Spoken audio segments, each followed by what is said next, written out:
Hello friends, welcome to my channel. और मैं शिवानी आज आपके लिए फिर से एक नई स्टोरी लेकर आई हूँ। और ये स्टोरी है एक जानी मानी हस्ती। उनको सब जानते हैं। आखिर कौन है जो उनको नहीं जानता। लगभग लगभग लोग उनको जानते ही हैं। तो कहानी अब शुरू करते हैं हम। एक अमरोहा के हसनपुर तहसील में एक छोटा सा गांव पड़ता है। उस गांव का ये रहने वाला परिवार बहुत सामान्य सा परिवार। परिवार में चार बेटे और एक बेटी, माता पिता और दादाजी। लगभग 8 सदस्यों का ये परिवार था। परिवार की आर्थिक स्थिति इतनी अच्छी नहीं थी, तो लेकिन उनके बच्चे पढ़ाई कर रहे थे। तो जो दूसरे नंबर का बेटा होता है उसका पढ़ाई लिखाई में ज़्यादा मन लगता नहीं है, और वो अपनी पढ़ाई से जी चुराता है और अपनी पढ़ाई से कटने लग जाता है। तो जैसे ही वो बच्चा 10वीं में आता है, वो 10वीं में फ़ेल हो जाता है। 10वीं में फ़ेल होने के बाद वो बच्चा परेशान होकर अपने घर से भाग जाता है। और अपने घर से भागने के बाद वो सीधा आ जाता है दिल्ली। दिल्ली में एक लोहे सरिये की फैक्ट्री थी। वो उसमें काम करने लग जाता है। काम करने के बाद लगभग 14-15 दिन के बाद उसके हाथों में छाले पड़ जाते हैं। बहुत ज़्यादा उसके हाथों की स्थिति ख़राब हो जाती है। बहुत परेशान होने के बाद वो सोचता है कि ये जो मेरा समय चल रहा है, मेरा जो घर परिवार में जो समय था वो ज़्यादा अच्छा था, क्यों ना मैं यहाँ से चलूँ। तो वो बच्चा वहाँ से आ जाता है। वहाँ से आने के बाद वो जैसे ही अपने घर में वापस आता है, उसकी माँ बहुत रोती है, पिताजी बहुत रोते हैं, दादाजी बहुत समझाते हैं कि बेटा, तुम इस तरीके से अपना पढ़ाई से अपना मन हटा रहे हो। तुम अगर अपना पढ़ाई में मन लगाओगे और तुम शायद ज़िंदगी में कुछ कर पाओ, तो अपना पढ़ाई में अच्छे से मन लगाओ, ध्यान लगाओ। कोई बात नहीं, मेरी हेल्प मत करवाओ, मेरा साथ मत दो, कोई बात नहीं, तुम अपनी पढ़ाई में ध्यान लगाओ, मैं अपना काम खुद कर लूँगा।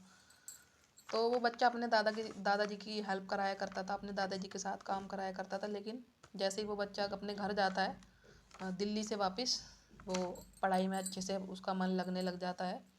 10वीं पास करने के बाद उसको फिर उसके बाद 10वीं के बाद उसका एडमिशन हो जाता है अमरोहा के जे.एस. हिंदू कॉलेज में। अमरोहा के जे.एस. हिंदू कॉलेज में जैसे ही उसका एडमिशन होता है, फिर वो अपने 3 साल की ग्रेजुएशन कंप्लीट कर लेता है। 3 साल की ग्रेजुएशन कंप्लीट करने के बाद वो अपने बड़े भाई से बात करता है, अपने बड़े भाई से बोलता है कि भैया अब मैं क्या करूं। क्योंकि जो उनके बड़े भाई थे वो अच्छे कॉलेज में मेडिकल की पढ़ाई कर रहे थे, और वो अपनी मेडिकल की पढ़ाई उनकी जारी थी। तो दोनों बेटों को अच्छे कॉलेज में वो नहीं कैसे पढ़ा पाते, क्योंकि जो उनके पिताजी थे वो एक कॉलेज में टीचर की जॉब किया करते थे, उनको ज़्यादा तनख्वाह नहीं मिलती थी। इसी बीच उनको मौका मिलता है। तो जो उनके बड़े भाई हैं वो बोलते हैं कि तुझे तो एक्टिंग का भी बहुत शौक़ है, क्यों ना तू मार्क्स मिकेशन का कोर्स कर ले। उसके बाद तू चाहे मुंबई में काम करना, अच्छा रहेगा तेरे लिए भी, मुंबई में आसानी से काम मिल सकता है पत्रकारिता में, तो तू कर सकता है। तो उसने बोला चलो ठीक है भैया, मैं ये करूँगा। तो फिर उसके बाद वो अपनी आफ्टर ग्रेजुएट कंप्लीट करने के बाद उसको एक बार फिर से मौका मिलता है चौधरी चरण सिंह हिंदू विश्वविद्यालय में। चौधरी चरण सिंह विश्वविद्यालय में उसका एडमिशन हो जाता है। एडमिशन जैसे ही होता है, फिर उसके बाद वो अपनी 2-3 साल की पढ़ाई कंप्लीट 2 साल की पढ़ाई कंप्लीट करने के बाद लगभग फिर उसमें तीसरी साल में उसको कॉल आता है दैनिक जागरण से। दैनिक जागरण से जैसे ही कॉल आता है कि आपको जॉब मिल गई है और आपको आना है, और आपको मेरठ में आके काम शुरू करना है अपना। बोला सर ठीक है, मैं आ जाऊँगा। तो ठीक है, बहुत ज़्यादा वो बच्चा खुश होता है। फिर अब तो बड़ा हो चुका है, वो व्यक्ति बहुत ज़्यादा खुश होता है। खुश होने के बाद सोचता है कि हाँ अब ठीक है, अब मेरी ज़िंदगी बहुत अच्छी चल रही है। फिर ऐसे ही वो लगभग 3 साल उसको अपने उस जॉब में काम करते हुए हो जाते हैं। फिर 2012 में वो अपना काम मतलब ऐसे शुरू कर देता है वहाँ पे। तो 2012 में ही उसको फिर दोबारा से एक दूसरे कॉलेज में वो ऐसे ही ज़िंदगी चलती रहती है। फिर उसके बाद वो मेरठ में काम करने के बाद वो आता है बुलंदशहर। बुलंदशहर में जैसे ही अपना काम कर रहा था, वहाँ उसकी मुलाकात एक लड़की से होती है जिसका नाम होता है वंदना। वंदना सिंह से जैसे ही मुलाकात होती है तो वो अपनी अच्छी फ्रेंडशिप उनकी हो जाती है, और अपनी जो भी मतलब बात होती है, अपनी परेशानियाँ सब उनसे शेयर किया करता था। फिर वो 2012 में फिर से आ जाता है, वो मेरठ के बाद 2012 में आ जाता है अमरोहा। अमरोहा में वो अपना काम करना शुरू कर देता है। तो अमरोहा में आने के बाद उसको एक कहानी बहुत ज़्यादा दिखाई दे रही थी, जो कि काफ़ी मतलब चर्चाओं में थी। शबनम की कहानी, जो कि 2008 14-15 अप्रैल को, जो कि बावनखेड़ी में उसने अपने परिवार के 7 सदस्यों को मौत के घाट उतार दिया था अपने प्रेमी के साथ मिलके। तो उस समय जो ये जो हादसा हुआ था, जो कि ये मर्डर हुए थे, उस समय उनकी स्थिति ज़्यादा अच्छी नहीं थी, तो मिल नहीं पाए थे। लेकिन वो उनकी कॉलेज फ्रेंड थी, तो उन्होंने सोचा, मतलब अब जैसे वो पत्रकार बन चुके थे, तो उन्होंने सोचा क्यों ना शबनम के ऊपर किताब लिखी जाए या कोई कहानी बनाई जाए। तो वो जाते हैं जेल में, वो जेल चले जाते हैं। जेल जाने के बाद फिर वो अंदर एक पर्ची लगाते हैं। पर्ची जैसे जेल में अगर कोई मिलने जाता है तो वहाँ पर्ची लगती है, जब भी कोई मिल पाता है। जैसे ही पर्ची लगाते हैं तो उनसे बातचीत की जाती है, तो उनसे पूछा जाता है तुम कौन हो, कहाँ से आए हो, किससे मिलना है। तो वो अंदर आते हैं और देखते हैं कि वहाँ पे इतने सारे कैदी तो दिखाई दे रहे थे, लेकिन शबनम उनमें कहीं नहीं थी।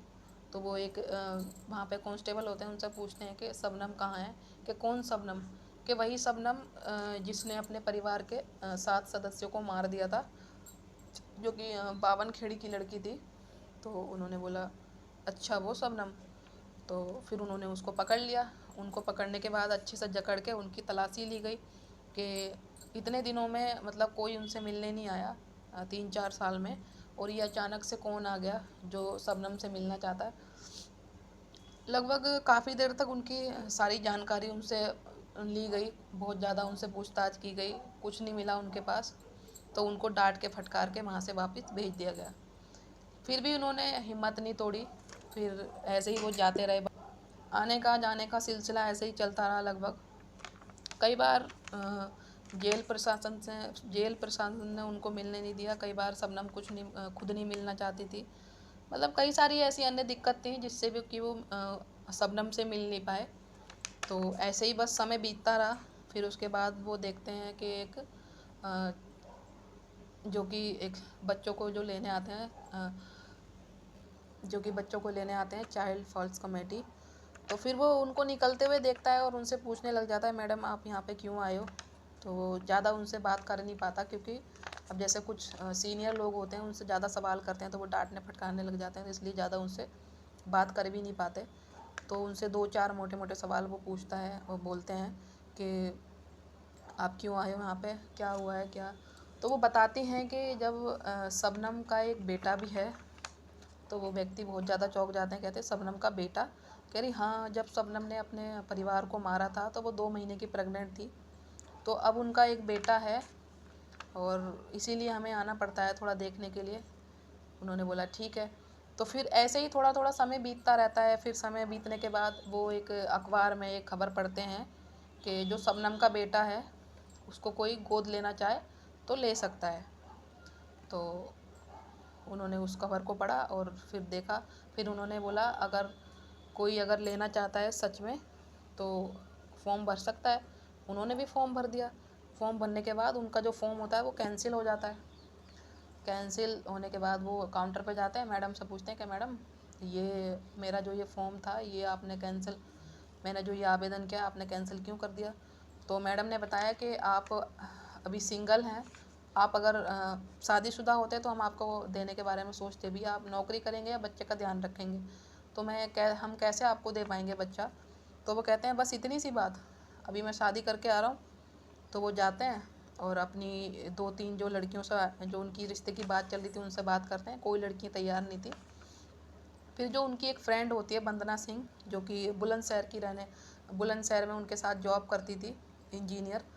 तो उन्होंने फिर उनसे बात की और उनसे बातचीत करने के बाद वो कहती हैं हाँ ठीक है, कोई बात नहीं, मैं करने के लिए तैयार हूँ, लेकिन मेरी एक शर्त है कि हम उस बच्चे को गोद ले लेंगे, मैं आपसे शादी भी कर लूँगी, हम उस बच्चे को गोद भी ले लेंगे, लेकिन मैं अपना बच्चा कभी पैदा नहीं करूँगी। लेकिन अगर हमने अपना बच्चा पैदा कर लिया तो इस बच्चे के प्रति हमारा प्यार कम हो जाएगा, हम इसको प्यार नहीं दे पाएंगे। तो उन्होंने बोला ठीक है, कोई बात नहीं, हम नहीं करेंगे। तो आते हैं शादी करके, शादी करने के बाद आखिरकार ज़िंदगी में उनके वो वक्त भी आता है, 30 जुलाई 2015 को वो बच्चा गोद ले लिया जाता है। 30 जुलाई 2015 को जैसे ही बच्चा गोद लेते हैं, तो जैसे ही बच्चे को गोद लेते हैं, फिर अगले दिन न्यूज़पेपर पर फ्रंट पेज पर ये 3 खबर बहुत ज़्यादा मतलब आती हैं, बहुत बड़ी बड़ी हेडलाइनों में, कि APJ अब्दुल कलाम, जो कि हमारे देश के राष्ट्रपति भी रह चुके हैं, उनका देहांत हो गया है, और एक याकूब मुकम को फांसी दी गई है। और दूसरी जो तीसरी खबर थी कि उस्मान के आंगन में खेलेगा शबनम का ताज, और उस्मान के आंगन में खेलेगा शबनम का ताज। तो फिर उसके बाद जो उनके पिताजी थे, उनको एक व्यक्ति न्यूज़पेपर ले जाके दिखाता है कि देखो तुम्हारे बेटे ने क्या कर लिया, एक खूनी औरत का बच्चा गोद ले लिया, और ऊपर से एक हिंदू लड़की से शादी भी कर ली। तो काफ़ी यातनाएं उनके परिवार को झेलनी पड़ी, क्योंकि हम चाहे अपनी ज़िंदगी में कितना भी अच्छा बुरा काम करें, लेकिन समाज ना कहने से नहीं चूकता, कुछ ना कुछ बोलता ज़रूर है आदमी को परेशान करने के लिए। तो बस वही उनके साथ था। और फिर उसके बाद ऐसे ही धीरे धीरे ज़िंदगी आगे बढ़ने लग जाती है। बच्चा अच्छे स्कूल में पढ़ाई करता है, अच्छे स्कूल में पढ़ाई करने के बाद अच्छे से उसका जीवन बीत रहा है। फिर ऐसे ही थोड़ा थोड़ा टाइम बढ़ने लगता है आगे, तो फिर उसके बाद एक खबर आती है कि शबनम को फांसी दी जाएगी। इंडिया की सबसे पहली औरत जिसको फांसी दी जाएगी। तो फिर उसके बाद जो शबनम का बेटा है, न्यूज़पेपर वाले हो गए या कोई छोटे मोटे चैनल वाले हो गए, उसके बेटे को खोजने लग जाते हैं और उससे कुछ बात करना चाहते हैं। इसीलिए उससे वो जानकारी जुटाना चाहते हैं कि बहुत सारी के उसको कुछ बातें पता होंगी, लेकिन वो तो छोटा बच्चा है, उसको क्या पता। तो इसी बीच उनकी मुलाकात होती है। ऐसे ही समय बीतने लगता है। फिर उसके बाद उनकी जॉब छूट जाती है। लगभग 2 महीने उन्होंने अपने घर में बिताए थे, क्योंकि आदमी जब घर में रहते हैं तो दुनिया अपने आप ताने देने लग जाती है कि औरत की कमाई खा रहा है, अपने मेहनत नहीं कर रहा, या औरत की कमाई खाने की आदत पड़ी, कुछ ना कुछ लोग बोलते रहते हैं। तो वही चीज़ें सुन सुन के ये बहुत ज़्यादा परेशान हो जाते हैं। काफ़ी परेशानी वाली बात भी है, क्योंकि अगर व्यक्ति के पास काम नहीं होता ना, तो उसके बाहर क्या घर वाले भी इज्जत नहीं करते। लेकिन इनका जीवन अच्छा था, इनकी वाइफ बहुत अच्छी है, इनका ज़िंदगी के हर सफ़र में, हर मोड़ में, हर परेशानी में उसने साथ दिया है। तो ऐसे ही बस समय बीतने लगता है। फिर उसके बाद यही सब चीज़ें होती हैं कि उनके वो जो बच्चा है, लगभग 6 साल 7 महीने किस दिन का उन्होंने वो बच्चा गोद लिया था। लेकिन बच्चा जैसे ही उन्होंने गोद लिया, और बहुत सारी चीज़ें, बहुत सारी परेशानियों से वो गुजरे, और 2020 5 दिसंबर को उनकी जॉब भी चली गई थी। उसी दिन उनकी जो नानी थी, उनका इंतकाल भी हुआ था। तो नौकरी तो उनकी चली गई थी, लेकिन जो उनका लेटर था नौकरी का जाने वाला, वो उनको बाद में दिया गया था, क्योंकि 2-2 सदमे वो कैसे झेल पाते, इसीलिए उनको बाद में दिया गया था। लेकिन दो डेट सेम थी, 5 दिसंबर की, जो कि 2020 में उनकी नौकरी चली गई थी। तो ऐसे ही समय थोड़ा सा बीतता गया। लगभग 2 महीने उन्होंने बहुत वैसे काटे, लोगों के ताने सुन के। लेकिन फिर उसके बाद उनके घर पे एक पत्रकार आते हैं, बहुत बड़े पत्रकार हैं, और उनका नाम है ताई साहब हैं, जो कि क्राइम तक स्टोरी में कहानियाँ भी सुना चुके हैं, और बहुत सारी चीज़ें मतलब ये कर चुके हैं, और अच्छा खासा नाम है इनका। स्टोरियाँ भी सुनाते हैं, न्यूज़ में भी आते हैं, पत्र और लिखते भी हैं। काफ़ी सारी कहानियाँ इन्होंने लिखी हुई हैं, किताब भी लिखी हैं।